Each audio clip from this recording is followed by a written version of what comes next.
Ugh, this is why I can't stand kids with uneducated parents. They're so rude and difficult to deal with. Who are you talking about? Oh, you don't get it unless I spell it out for you? Guess you're not too bright either. I am talking about your mom. She's just pretty and all she does is laugh. That's not true. Poor you, raised by someone so foolish. You can't choose your parents. My name is Emily. I was lovingly raised by my reserved dad, Joseph, and my mom, Anna, who is always kind with a beautiful smile.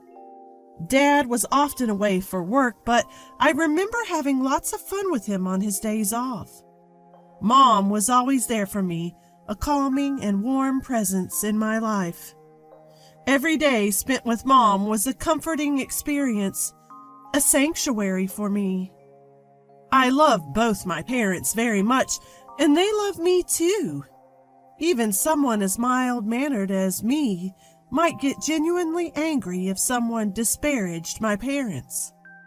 I had a dream about marriage. Marrying the person I love, combining two warm homes into one. How happy would that be? I'd always fantasize about it. Some might say it's nothing but a pipe dream. But I had that much confidence in my family. Richard, my current husband, respected my feelings. We met while working a part-time job. He was attending a prestigious university while I was just a high school student going to an ordinary school. We were casual friends at first, but gradually grew closer. I ended up going straight into the workforce after high school while he was still a college student at the time. We were attracted to each other because we had different perspectives stemming from our different environments. About a year into dating, he proposed to me. Our families get along really well, so I'm sure we'll also make a great family. I was really hopeful hearing him say those things. We got married, believing in those words.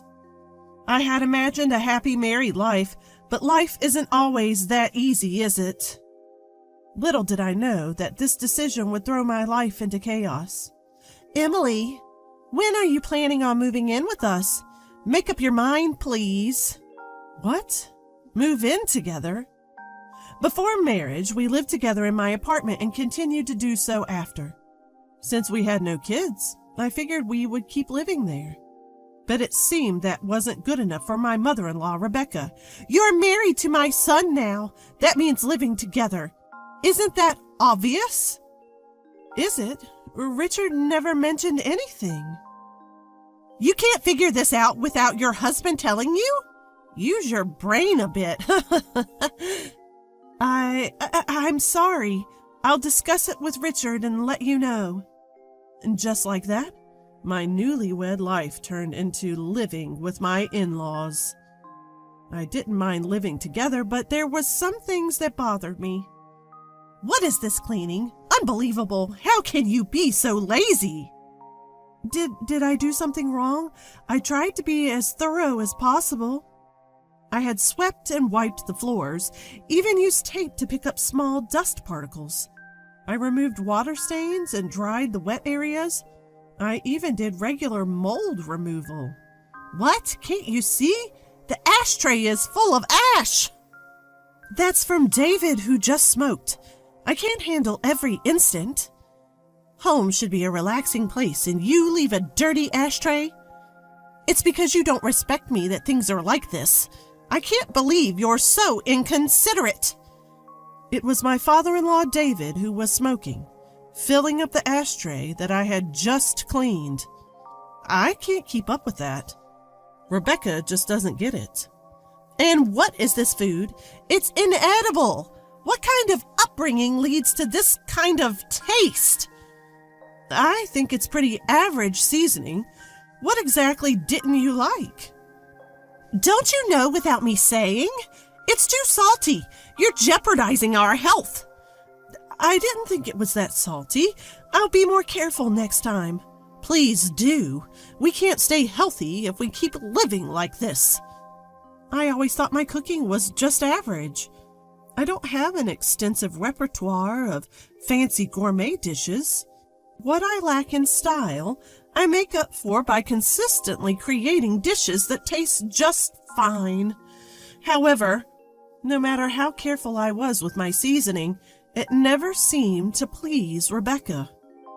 You've got to be kidding me. This is too salty. It's like you're doing it on purpose. I didn't mean to.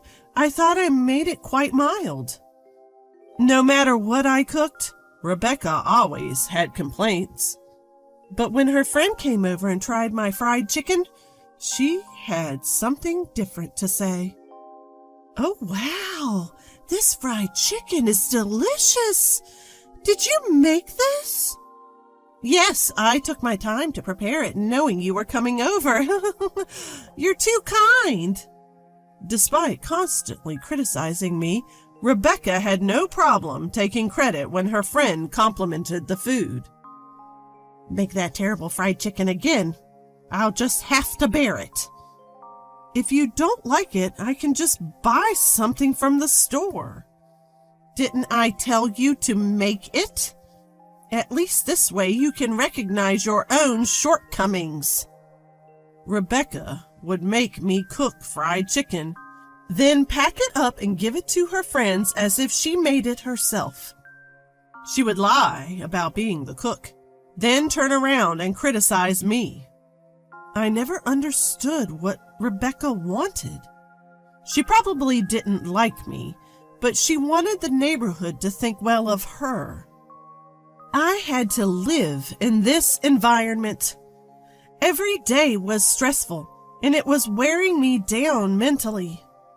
Neither my husband nor David ever stepped in to stop this cycle. Both seemed to tactically agree with Rebecca, leaving me feeling more isolated. This is my first experience with married life and living in a two-family home. Maybe this is just the way the world works, and I'm the one who can't handle it. I had no one to talk to, so I tried my best to endure it on my own. Emily, my clothes haven't been ironed. I wanted to wear this outfit for lunch today. But you said you wanted to wear something else yesterday. I've already ironed that. Well, I changed my mind. Being my son's wife, you should have anticipated that.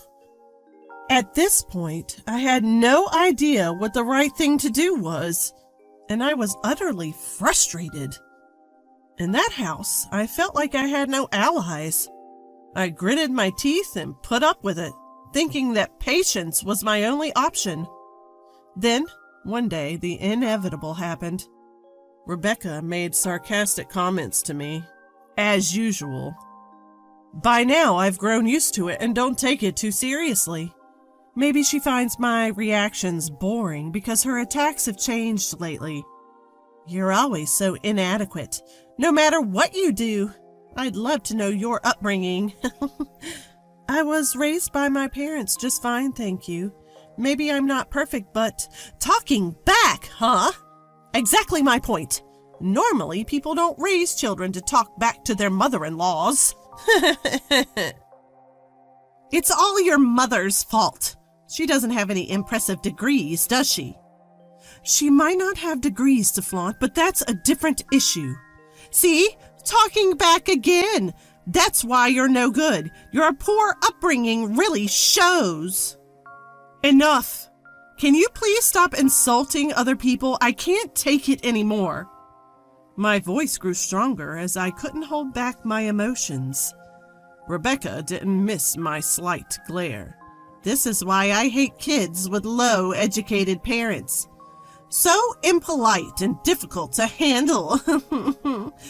Stop talking about my mom. Education has nothing to do with this. Oh, you must be stupid too, then. Your incompetence speaks volumes. Must be nice to skate by on your looks alone. I couldn't live like that. I haven't, but that's beside the point.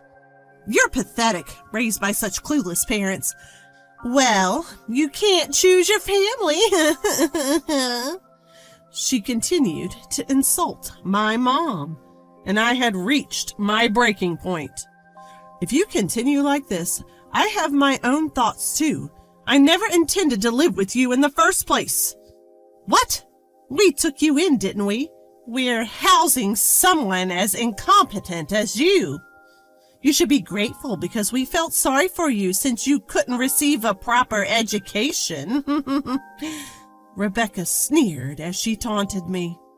Enough is enough. You have no right to say these things. At least my mom never raised me to insult other people. David finally broke his silence after hearing our exchange. What's with that tone? Don't you have any respect for us? I'm just giving you guidance. That's what a daughter-in-law should be grateful for. Let me be clear. I have no respect for you. All you do is complain, right? You're unbelievable. You don't belong in this family. Seems like you need some tougher lessons. David seemed quite frustrated with my defiance. My husband watched this whole exchange without intervening or saying a word. This situation is just not right. I thought we'd be a good family. I decided I couldn't stand my husband or his parents any longer and chose to divorce and cut ties. This family is messed up. I can't take it anymore. I'm cutting you all out of my life. What? You're divorcing him? You've got guts. Leave right now. I took David at his word, quickly packed my bags, and left my in-laws' house. I tried to calm myself down, but I couldn't anymore.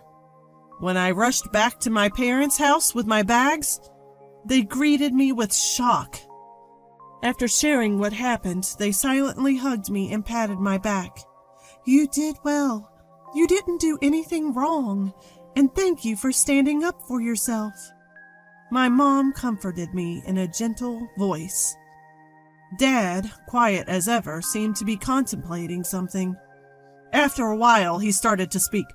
I have a plan. Emily, take some time off. Leave the rest to me.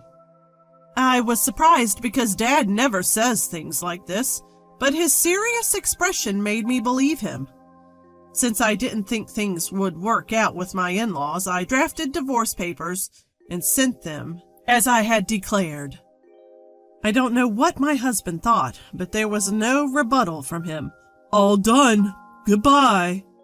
That was the only message I received. I shed no tears over the abrupt ending. Then the situation took a sudden turn. As soon as our divorce was finalized, Dad sprang into action. Hey, what's going on? I have nothing to do with this. Out of nowhere, I got a call from Richard. What's this about? Stop calling me all of a sudden. We're done, remember? A project I was spearheading just got abruptly canceled. They said they couldn't do business with someone as untrustworthy as me because I hurt Emily. Upon hearing more, I find out that the new project Richard was responsible for got canceled. The reason? Apparently his dishonesty toward me, and the hurt he caused me was to blame. I couldn't see how these dots were connected. As I'm on the phone with Richard, Dad steps in and takes over the call. Is this Richard? I'm the one who canceled the deal. I don't think you're someone I can do reputable business with. What? Why are you involved, Joseph? This has nothing to do with you. You don't have the right to call me Joseph anymore.